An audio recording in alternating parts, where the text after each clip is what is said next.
सो nuclear chemistry package में exercise 1 से start कर रहे हैं। क्वेश्चन नंबर 1 में आपने पूछा हुआ है weight of carbon 14 that have an activity 1 curie and disintegration constant is given. तो मैंने आपको बताया था कि जो एक्टिविटी होती है that is -dn/dt is equal to lambda into n। So -dn/dt 1 curie दे रखा है, so this is 3.7 into 10 to the power 10 dps। Lambda की वैल्यू 4.4 into 10 power -12 दे रखा है। सेकंड इनवर्स में नंबर ऑफ न्यूक्लियाई निकालने हैं आपको। एक बार नंबर ऑफ न्यूक्लियाई आ जाएगा तो उसको एवोगैड्रोस नंबर से डिवाइड कर देना, तो ये आपके नंबर ऑफ मोल्स आ जाएंगे। और नंबर ऑफ मोल्स का एटॉमिक मास से मल्टीप्लाई कर देना तो मास आ जाएगा। Mass of carbon 14 will be equal to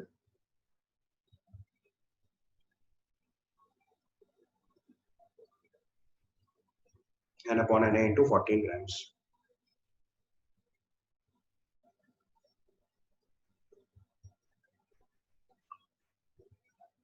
Is that okay? Then question number 2 solve तो कर लोगे ना। क्वेश्चन नंबर 2 में गिवन है the number of millimoles of carbon 14 equivalent to 1 millicurie. ये भी सेम क्वेश्चन हो गया, बस 1 मिली क्यूरी और आपके पास हाफ लाइफ दे रखा है, तो उसको आपको पहले कन्वर्ट करना पड़ेगा लैम्डा में। फिर से सेम फॉर्मूला लगाएंगे, तो 1 मिली क्यूरी का मतलब 3.7 into 10 to the power 10 into 10 to the power -3 Curie हो गया। तो इतने dps हो गया आपका सीधे सीधे। This is equal to lambda, so this is 0.693 by t half 5570 years। और जो टाइम इन ईयर्स है उसको हमें पहले सेकंड्स में कन्वर्ट करना पड़ेगा, तो उसका कन्वर्जन बताया था 3.15 into 10 to the power 7 seconds into number of nuclei that is n। फिर से वही एक बार n आ जाएगा तो n/Na करके नंबर ऑफ मोल्स निकालेंगे और नंबर ऑफ मोल्स से मास निकालेंगे।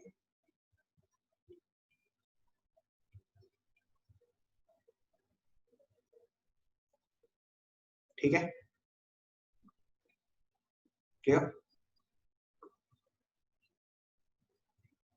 इसके बाद क्वेश्चन नंबर 6।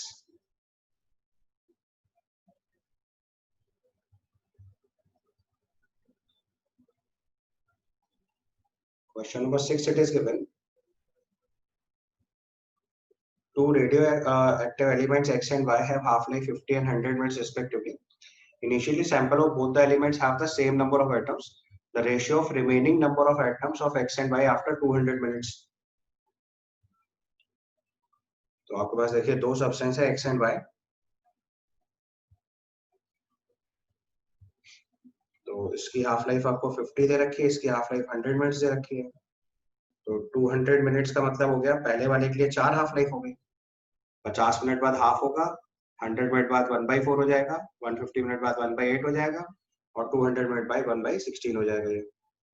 तो जो भी initial number of nuclei n0 थे वो n0/16 हो जाएंगे आफ्टर 200 मिनट्स।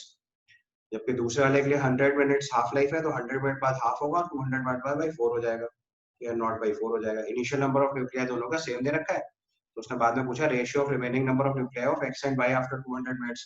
तो this comes out to be n0/16 divided by n0/4, so this comes out to be 1/4। ठीक है, clear. Half life independent of initial concentration होता है, तो हर बार आधा होने में टाइम सेम लगेगा। Then comes question number 7। 7 में यार radioactive element A and B have the half life 15 and 5 respectively. The experiment begins with 4 times of number of B atoms as A. At which of the following time does the number of A atoms will left equal to number of atoms of B? तो हमारे पास दो element है A और B, इसकी half life दे रखी है 15 minute और इसकी हाफ लाइफ दे रखी है 5 मिनट्स। ठीक है, experiment begins with 4 times the number of atoms of B as A। तो उसको अगर 4 n0 एज्यूम कर लें तो ये n0 हो गया। एक minute, the experiment begins with 4 times the number of B atoms as A। तो ये n0 हुआ, तो ये 4 n0 लेंगे। Sir B4 n0। नहीं, हाँ B4 n0 वही बता रहा हूँ।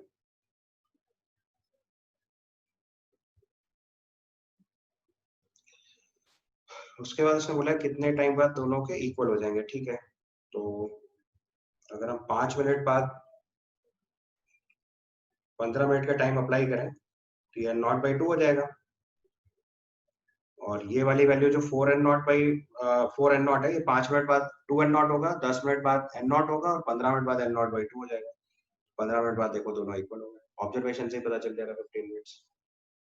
मतलब अगर इसको स्टेप बाय स्टेप लिखें कि 2n0 हो जाएगा 5 मिनट बाद, 10 मिनट बाद n0 हो जाएगा, 15 मिनट बाद ही n0/2 हो जाएगा।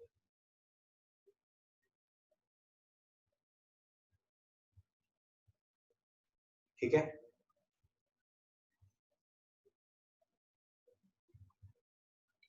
क्लियर यहाँ तक? उसके बाद 7th के बाद next question you asked is 11 sorry 10 से पहले तो नहीं बताना कोई। 10th में लिखा है radium is a radioactive substance it dissolves in diluted H2SO4 to form a compound radium sulphate.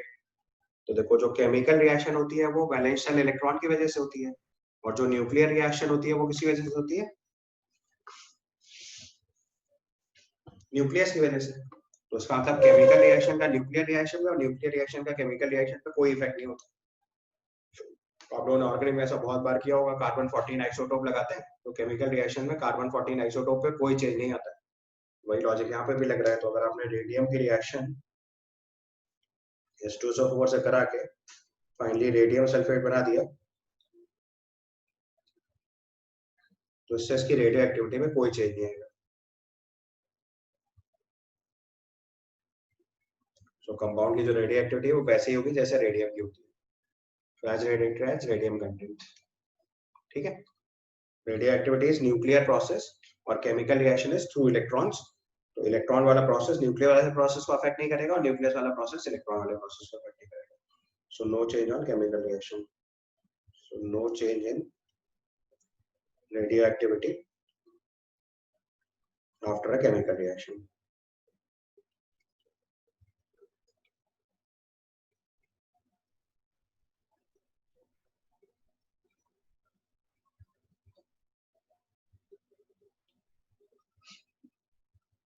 ठीक है, उसके बाद आपने बोला क्वेश्चन नंबर 8 में लिखा है radioactive element A decays with a decay constant lambda, the fraction of nuclei that are decayed at any time t, the initial number of nuclei are n0। तो आपके पास फॉर्मूला होता है n is equal to n0 into e raised power minus lambda t। so fraction of nuclei is decayed मतलब हुआ n0 minus n, n is number of nuclei left, तो n0 minus n ये number of nuclei decay हो गया, divide by n0, ये आ गया आपका fraction of nuclei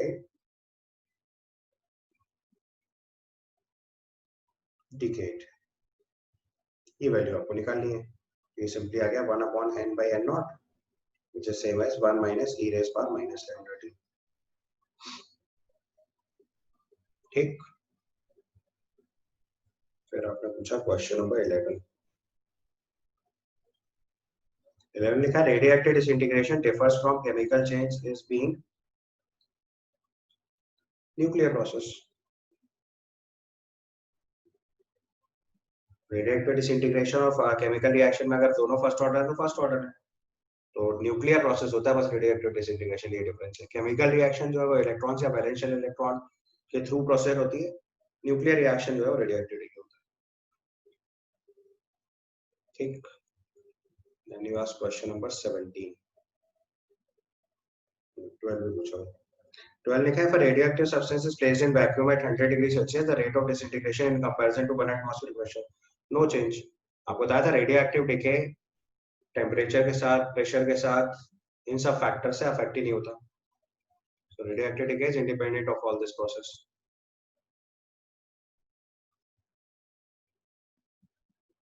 ठीक है,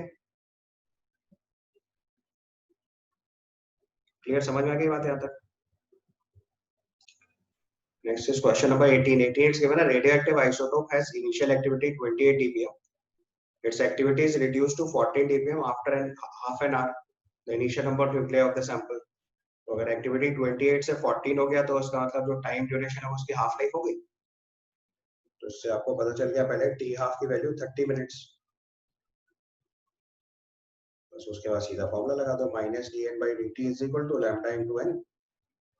it is given 28 dpm, lambda की value 0.693 by t half into number of nuclei. यहाँ से एन की वैल्यू आ जाएगी 28 इंटू 30 बाई 0.693। इसको सॉल्व कर दीजिए।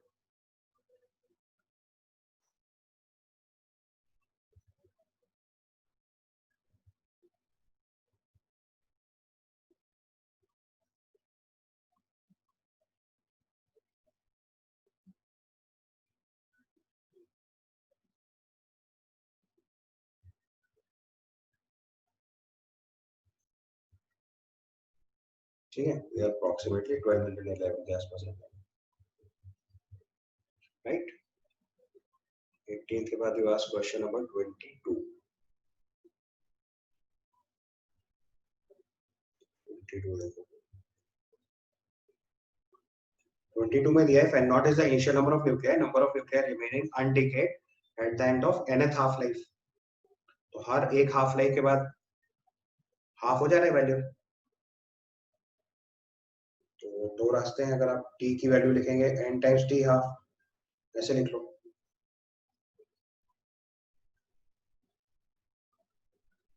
तो सीधा फॉर्मूला लगा दो n equal to n not into e raise power minus lambda t, या तो ऐसे सॉल्व करो। या दूसरा रास्ता ये है कि हर बार आधा हो रहा है एक हाफ लाइफ के बाद, एक हाफ लाइफ के बाद 1/2, दो हाफ लाइफ के बाद 1/2 स्क्वायर, तीन हाफ लाइफ के बाद 1/2 क्यूब, चार हाफ लाइफ के बाद 1/2 पावर 4, ऐसे बढ़ते चले जा रहे हैं। तो आफ्टर nth हाफ लाइफ अगर ऑब्जर्वेशन से लिखते हैं तो it will be n not into 2 to the power n, n not upon 2 power n। Solve करना है तो ऊपर वाले एक्सप्रेशन से सॉल्व भी कर सकते हैं। फिर आपने पूछा 23 तो मैंने क्लास में ही करा दिया था। एवरेज हाफ लाइफ मतलब कितना हाफ परसेंटेज डिसइंटीग्रेशन होगा। तो मीन लाइफ टी कितना बताया था, 1.44 टाइम्स टी हाफ, या इसी को 1 के कांस्टेंट लिखते हैं। तो उसमें नंबर ऑफ न्यूक्लियाई निकालना सिखाया था, n is equal to n not into e raise power minus lambda t. यहाँ से n की value n not by e आ जाएगा पहले, उसके बाद परसेंटेज डिसइंटीग्रेशन निकाला था, plus n not minus n by n not into 100। So solve करेंगे तो 1 माइनस 1 बाई ई इंटू 100 आएगा। इसको सॉल्व कर लीजिए, ठीक है। 23 के बाद आपने पूछा 30th question.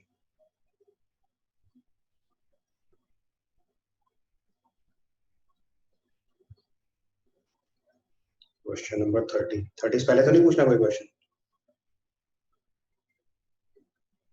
30th question, 30th में लिखा radium atom has a mass number 226 and half life 16 years, the number of disintegration पर सेकंड पर ग्राम।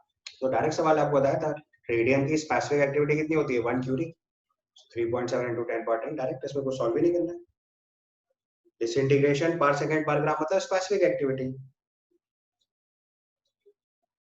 और आपको स्पेसिफिक एक्टिविटी ऑफ रेडियम पहले ही बता रखा है मैंने। Specific activity of radium is 1 curie. पिछले क्लास में मैंने सॉल्व कराई थी आपको। अब नोट्स तो कम से कम रिवाइज किया करो सवाल शुरू करने से पहले। तो ये वैल्यू सीधे सीधे 3.7 into 10 to the power 10 dps आ जाएगा, आपको सॉल्व भी नहीं करना है। 30th के बाद 33,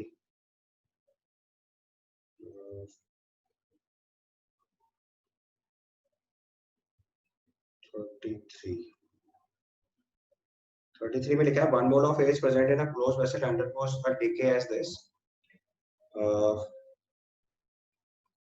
The volume of helium collected at NTP after 20 days. पहले इक्वेशन लिख लो, ZAM is equal to Z minus 4AM minus 8 plus 2He4। उसको सही कर लेना, वो 2 थोड़ा मिसप्रिंट है, इट शुड बी 2He4। ये 2 यहाँ पे आएगा। हीलियम का एटॉमिक मास 2 होता है, 22 एटॉमिक नंबर 2 होता है, ये बैलेंसिंग कोएफिशिएंट 2 है, ठीक है। बस अब सीधे सॉल्व कर लो। उसने बोला हाफ लाइफ 10 दिन है, तो 20 दिन बाद कितना हो गया। अगर इसके initial number of nuclei n not है और हाफ लाइफ आपको दे रखी है लेट्स से 10 डेज, तो 20 डेज बाद ये n0/4 हो जाएगा।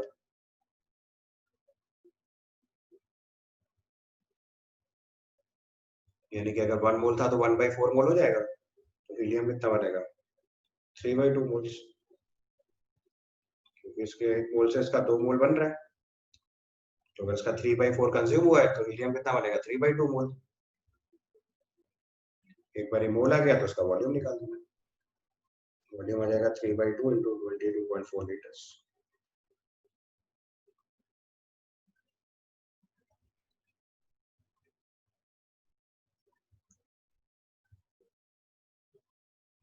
ठीक है,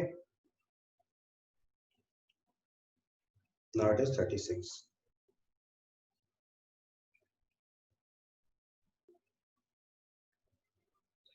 36 में लिखा wooden artefact and fresh cut tree are 7.6 and 15.2 minute inverse per gram. ये दोनों की स्पेसिफिक एक्टिविटी दी है, यूनिट से पता चल गया आपको। It is the specific activity of wooden artefact and fresh cut tree. तो आपको पता है जो फ्रेश कट ट्री की एक्टिविटी है वो प्रोपोर्शनल टू एन होगा। Formula is minus dn/dt is equal to lambda into N not initially होगा, और minus dn/dt equal to lambda into N at any time t होगा। अगर इन दोनों का रेशियो लिखेंगे तो n0/n पता चल जाएगा।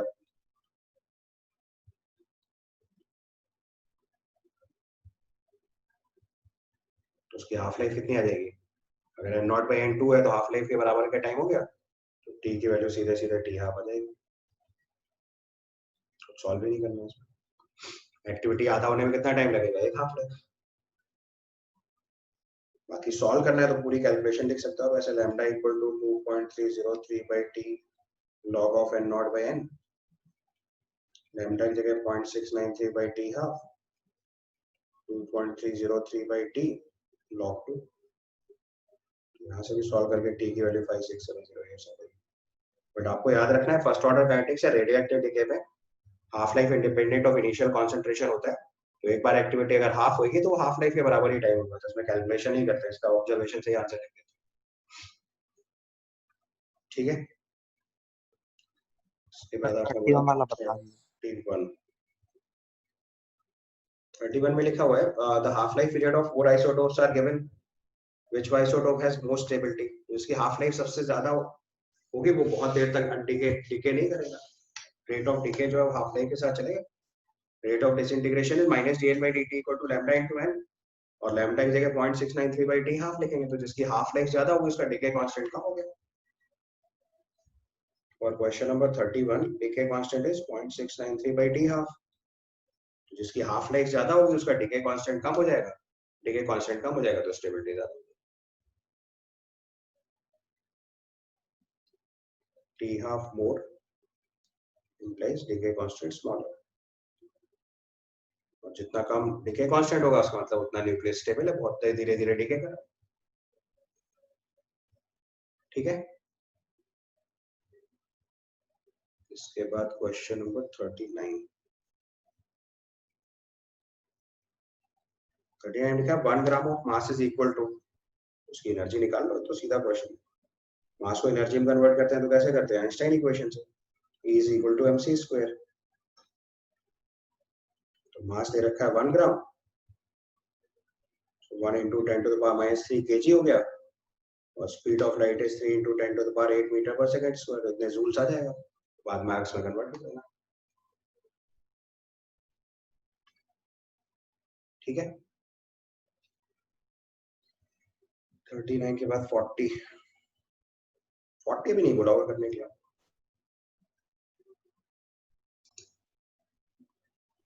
Exercise 2 का question number 38 given, calculate the half life period of a radioactive element which remains only 1/16 of its original amount in 4740 years। तो अगर हमारे पास नंबर ऑफ न्यूक्लियाई n0 थे और बाद में n0/16 हो गए, ये 4 हाफ लाइफ हो गया। पहले n0 से n0/2 होगा, फिर n0/2 से n0/4, फिर n0/8, फिर n0/16। एक हाफ लाइफ, दूसरी हाफ लाइफ, तीसरी हाफ लाइफ, चौथी हाफ लाइफ। तो आपको सीधे सीधे 4t हाफ की वैल्यू 4740 ईयर्स दिया हुआ है, यहाँ से हाफ लाइफ निकाल लीजिए। ये आपका आंसर आ जाएगा। ठीक है, 1185 years।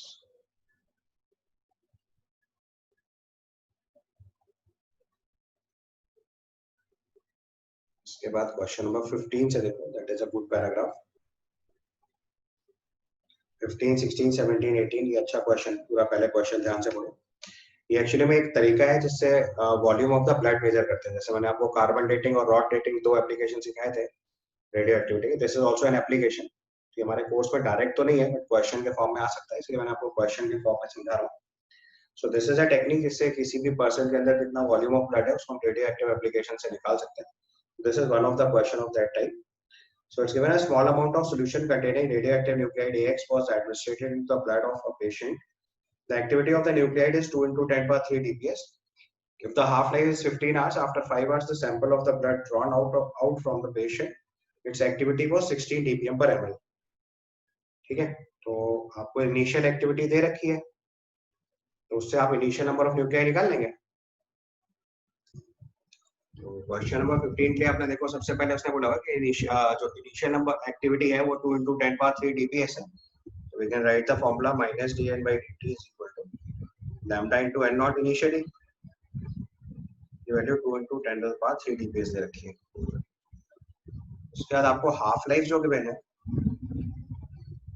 वो गिवन है 15 आवर्स। तो इसका मतलब यहाँ से अगर डीके कांस्टेंट निकालेंगे तो 0.693 by 15 आर इनवर्स आ जाएगा। उसके बाद 5 घंटे बाद उसकी एक्टिविटी उसने दे रखी है 16 dpm पर ml। ठीक है, अब आपको सेम यूनिट में लाना पड़ेगा, एक तो डीपीएस में कन्वर्ट करना पड़ेगा और वॉल्यूम ऑफ द ब्लड से मल्टीप्लाई कर देंगे। So let volume of blood is v liters।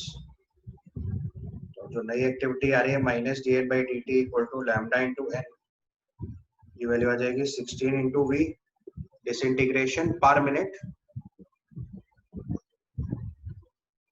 Into 10 to the power 3, क्योंकि 1 ml की वजह से 16 dpm है, तो v लीटर मतलब v इंटू 10 पावर 3 ml की वजह से कितनी एक्टिविटी हो जाएगी 16 into v into 10 power 3। Okay, अब क्या करना है, ये डिसइंटीग्रेशन पर मिनट में है, तो अगर हम डिसइंटीग्रेशन पर सेकंड निकालेंगे तो उसको फर्दर 60 से डिवाइड कर देंगे, इसलिए डिसइंटीग्रेशन पर सेकंड हो गया।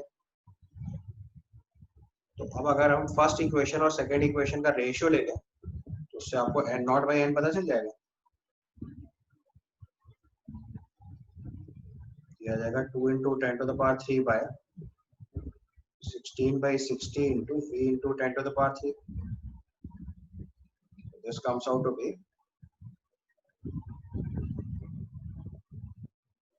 120 by 16v.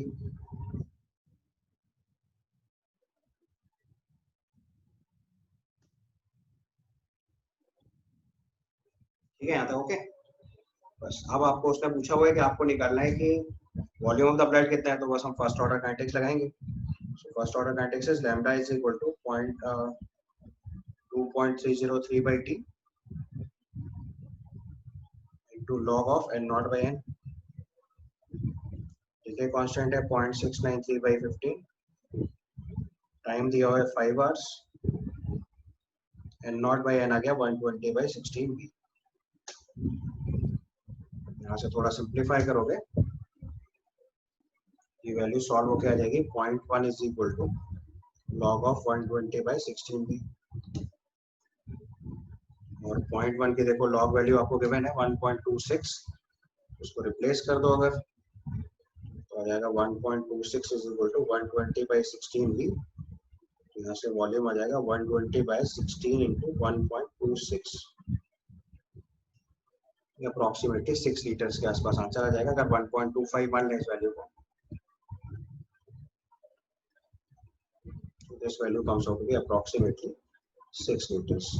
एग्जैक्ट आंसर देखना है तो सॉल्व करके निकालो, इसमें से ऑप्शन के हिसाब से 5.95 आना चाहिए।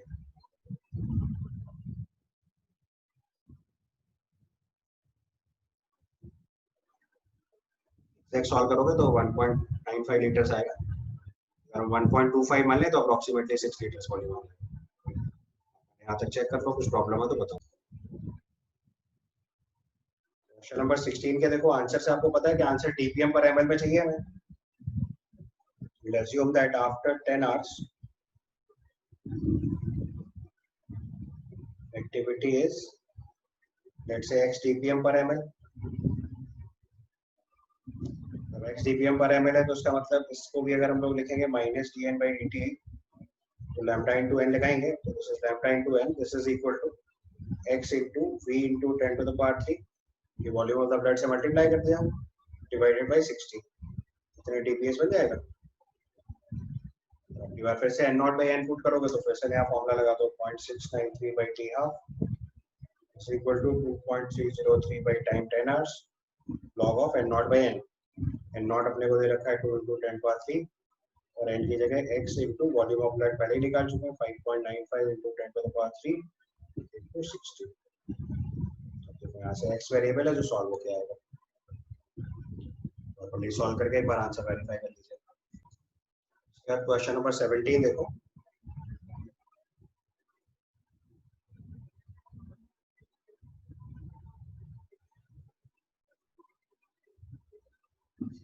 Here, radioactive nuclei AX decays by beta emission and positron emission in the patient body, then half-life values for the beta decay path। AX है वो दो पैरेलल पाथ से डिके कर रहा है, एक बार बीटा इमिशन हो रहा है, एक बार पॉजिट्रॉन इमिशन हो रहा है।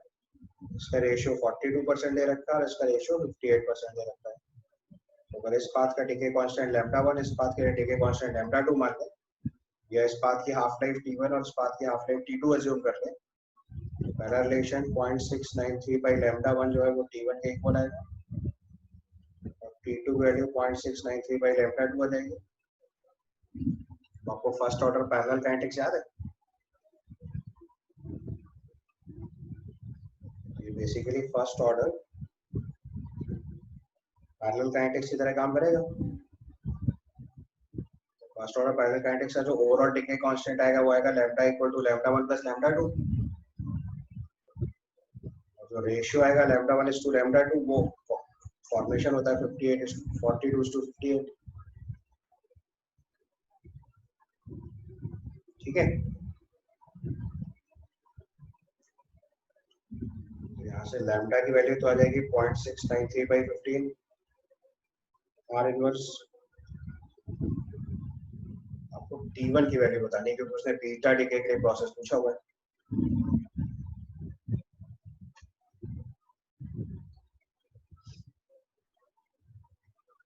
तो यहाँ से देखो आपको 1/T1 is to 1/T2 की वैल्यू तो दे रखी है 42:58, 1/T की वैल्यू दे रखी है 15 आवर्स, हाफ लाइफ आपको दे रखी है 15 आवर्स।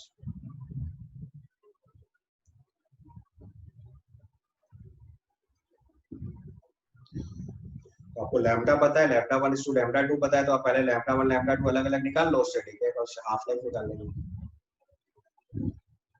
दोनों रास्ते मतलब मैथ्स है, इसके बाद आप चाहे जैसे जल्दी सॉल्व कर लो जो आपको सबसे सही तरीका समझ आता है। तो लैम्डा 1 is to लैम्डा 2 पता है, लैम्डा 1 प्लस लैम्डा 2 पता है, उससे लैम्डा 1 लैम्डा 2 निकालना है।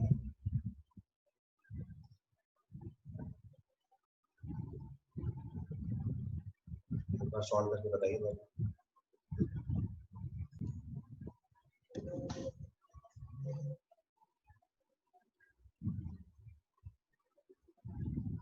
सॉल्विंग है सीधे सीधे, तो we write 0.693 by 15 is equal to lambda 1 plus 42 by 58 into lambda 1। उल्टा लिखना पड़ेगा, lambda 2 लिखना है ना, तो 58 by 42 लिखना है।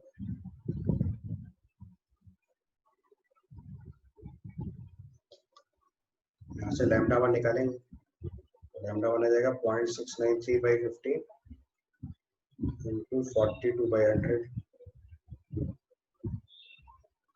फिर T1 लिखेंगे तो आएगा 0.693 by lambda 1, वैल्यू सॉल्व हो जाएगी 1500 by 42। तो सॉल्व करके आंसर वेरीफाई कर लीजिए।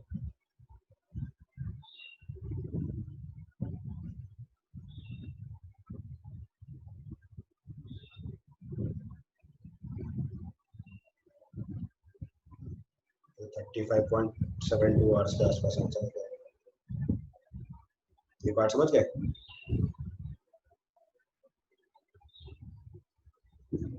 Partial half life. इसके बाद 18th क्वेश्चन देखो लिखा है AX image alpha ray, how many helium atoms are present in 30 hours? अगर AX से हमारा अल्फा डीके होगा तो 15 आवर्स इसकी हाफ लाइफ है। अगर इसके initial number of nuclei N0 थे तो 30 आवर्स के बाद ये N0/4 बचेगा। 30 आवर्स इज 2 हाफ लाइफ, तो 15 आवर्स बाद N0/2 होगा, 30 आवर्स बाद N0/4 बचेगा। अगर ये N0/4 बचेगा तो ये कितना हो जाएगा? 3N0/4। जितना कंज्यूम हुआ उतना ही डीके में अल्फा डीके होगा।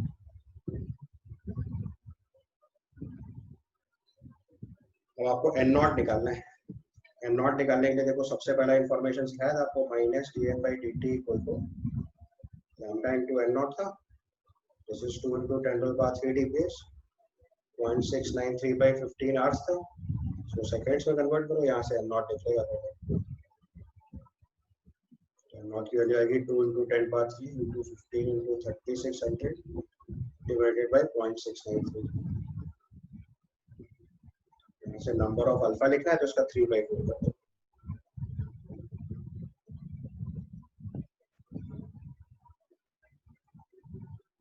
देखो रेडियोएक्टिविटी बहुत अच्छे से समझना है क्योंकि इसका सवाल एडवांस लेवल पे आएगा, मेंस लेवल पे सवाल नहीं आता, इसलिए सीधे सवालों की कोई बहुत वैल्यू नहीं है चैप्टर। सीधे सवाल जितने हैं सब फिजिक्स में आते हैं। रेडियोएक्टिविटी का जो मेंस वाला पोर्शन है वो फिजिक्स में, टिपिकल सवाल अगर कोई आएगा तो एडवांस लेवल में आएगा। Last part is question number 19. It's given AX decays and finally By unradioactive element is obtained. तो AX का decay हो गया कुछ By बन रहा है। After some time the sample contains 20% of AX and 10% of By gram atoms. Gram atoms का मतलब moles. अगर initially इसके moles A assume कर लिए जाए तो किसी time t पे ये A-x और ये x है।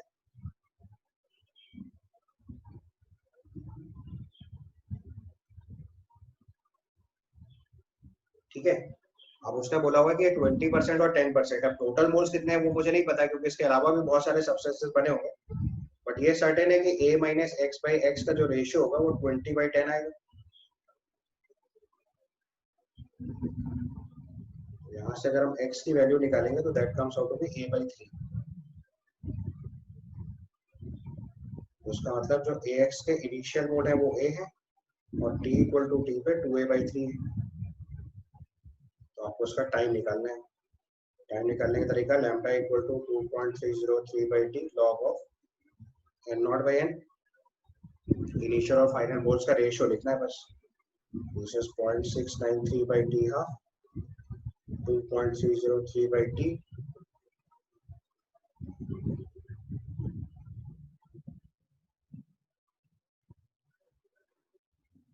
log of A/2A/3। log 3/2 बन जाएगा। इसको सॉल्व यहाँ से t की वैल्यू आ जाएगी 15 into 2.303/0.693 into log 3 minus log 2। log 3.48 log 3.2 0.18 multiply करके आंसर लिख दीजिएगा।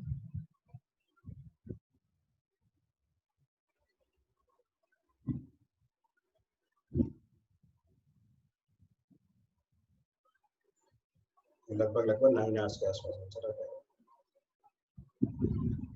अगर अप्रॉक्सीमेट कैलकुलेट करें। एग्जैक्ट करोगे तो वही 8.78 दिखा है, वही आंसर है।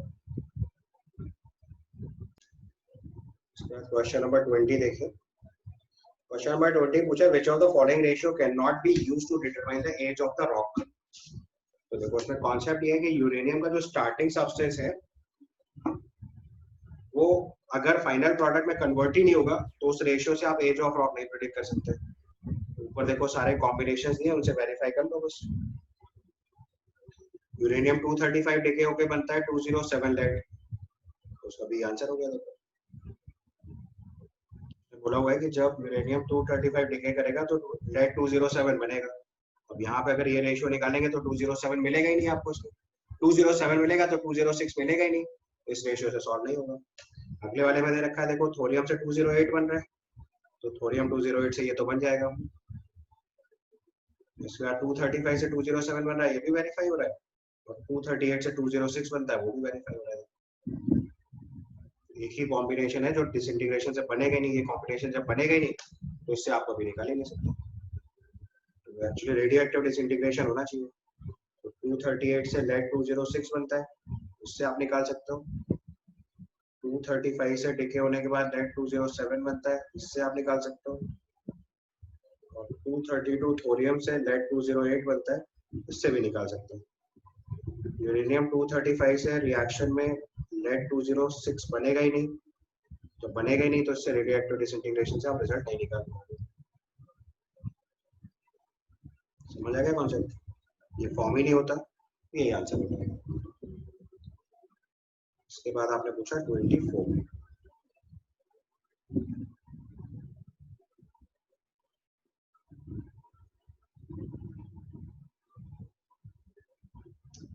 में लिखा how many old fossil can process for carbon dating use, इसका आंसर भी हो जाएगा 6000 ईयर्स। आपको बताया था अगर हाफ लाइफ से बहुत कम एज होगी तो भी कार्बन डेटिंग अच्छा मेथड नहीं होता, और अगर बहुत ज्यादा एज हो जाती है, जब कॉस्मिक चेंजेस आए अराउंड 30,000 ईयर से ऊपर, तो भी यूजफुल नहीं होता। तो उसका सही आंसर हो जाएगा। मैंने आपको बताया था कार्बन डेटिंग में जो एज ऑफ द वुड है वो अगर एज ऑफ हाफ लाइफ के ऑर्डर में होती है तो सबसे परफेक्ट आंसर आता है। अगर एज बहुत कम या बहुत ज्यादा होती है इट इज नॉट यूजफुल। ठीक है, इसके बाद क्वेश्चन नंबर 25। ये सबसे अच्छा क्वेश्चन है, और तो ये क्वेश्चन पूरा आईआईटी के पेपर का ही क्वेश्चन है, बट चूंकि बहुत पुराना क्वेश्चन है इसलिए आपके एक्सरसाइज में डाल दिया है। This question is exactly asked in IIT paper, ये एडवांस का क्वेश्चन है एक्चुअली, तब आईआईटी का एडवांस का मेंस पेपर होता था। So it's given CW is the concentration of carbon-14 in the sample taken near nuclear site and C2 is the concentration of the sample taken away from the nuclear site. तो उसमें देखो क्या करा है कि कार्बन-14 sample तुमने एक बार तो न्यूक्लियर साइट पे लिया है और एक बार अवे न्यूक्लियर साइट लिया है। तो जो C1 है वो आपके ग्रीन प्लांट का प्रोसेस बता रहा है न्यूक्लियर साइट के पास, और C2 जो है वो ग्रीन प्लांट का सैंपल बता रहा है अवे फ्रॉम न्यूक्लियर साइट। और जो आपका वुड है जिसकी आप एज निकाल रहे हो उसमें तो कुछ एक्टिविटी लेट से सी होगी, तो अज्यूम कर लो 1 by 1। जैसे वुड जो सैंपल है जिसकी आप एज निकाल रहे हो उसमें तो एक्टिविटी लेट से सी मान लेते हैं। अब आपने इसको दो जगह मेजर करने की कोशिश करी, तो एक बार sample near nuclear site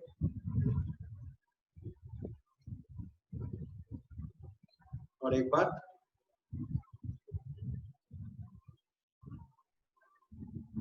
away from the nuclear site।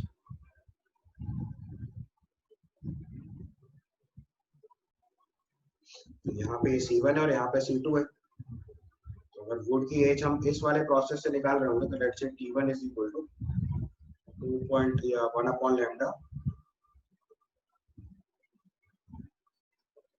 ln of C1 by C आएगा, और यहाँ से एज निकालोगे T2 तो आएगा 1 upon lambda ln of C2 by C। ठीक है, अब देखो अगर न्यूक्लियर साइड पे आप एज निकाल रहे होगे तो जो कार्बन-14 का एक्चुअल नंबर होना चाहिए था ग्रीन प्लांट में, ये उससे ज्यादा काउंट हो रहा है। ज्यादा क्यों काउंट हो रहा है? क्योंकि न्यूक्लियर एक्सप्लोजन से वहां कार्बन-14 का परसेंटेज रिलेटिवली बढ़ रखा है। तो अगर रिलेटिव कार्बन-14 का परसेंटेज इंक्रीज कर रखा है तो ऑब्वियसली आप वहां से एज जो मेजर कर रहे होंगे वो करेक्ट एज नहीं आ रही होगी, और जो आपकी एज एक्चुअली में आ रही होगी वो आपको रिलेटिवली ज्यादा मिल रही होगी। इतनी बात समझ में आई? क्यों ज्यादा मिल रही होगी? क्योंकि कार्बन-14 का इनिशियली अमाउंट आपने ज्यादा कर दिया है, तो डिसइंटीग्रेट होते हुए जो एक्चुअल अमाउंट तक पहुंचा है उसमें टाइम ज्यादा लगेगा, जबकि एक्चुअली में उतना टाइम नहीं लगा होगा। नहीं बात नहीं, इट्स लाइक जैसे एग्जांपल से समझाओ, लेट्स से कार्बन-14 का नंबर लेट्स से 1000 होना चाहिए था, बट न्यूक्लियर साइट पर 2000 हो रहा है, और हमारी एक्चुअल वुड में लेट्स से 100 है, तो हमारे हिसाब से तो 1000 से 100 का डिसइंटीग्रेशन हुआ है। बट न्यूक्लियर साइड पे हम इसको कैसे चेक कर रहे हैं, 2000 से 100, तो टाइम ज्यादा हो गया। तो जो एज ऑफ द वुड है वो आप न्यूक्लियर साइड पे ज्यादा प्रेडिक्ट कर रहे हैं, जबकि एक्चुअल एज उससे कम है। इतनी बात समझ गए? तो जो डिफरेंस लिखेंगे वो T1 माइनस T2 लिखेंगे। T1 माइनस T2 अगर लिखेंगे तो this comes out to be 1 upon lambda ln of C1 by C2।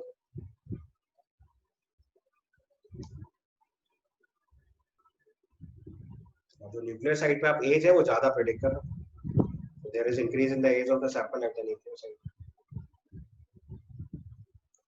तो डिफरेंस ऑफ एज निकाल लिया पहले, और आपको ये पता चल रहा है क्योंकि न्यूक्लियर साइड पे जो कार्बन 14 का नंबर है वो आप ज्यादा प्रेडिक्ट कर रहे हो, जो होना नहीं चाहिए था। तो एज की जो प्रेडिक्शन होगी वो हायर होगी। इसका आंसर आपको बी लिखना पड़ेगा। एक बार पूरा कैलकुलेशन चेक करके आंसर वेरीफाई कर लीजिए।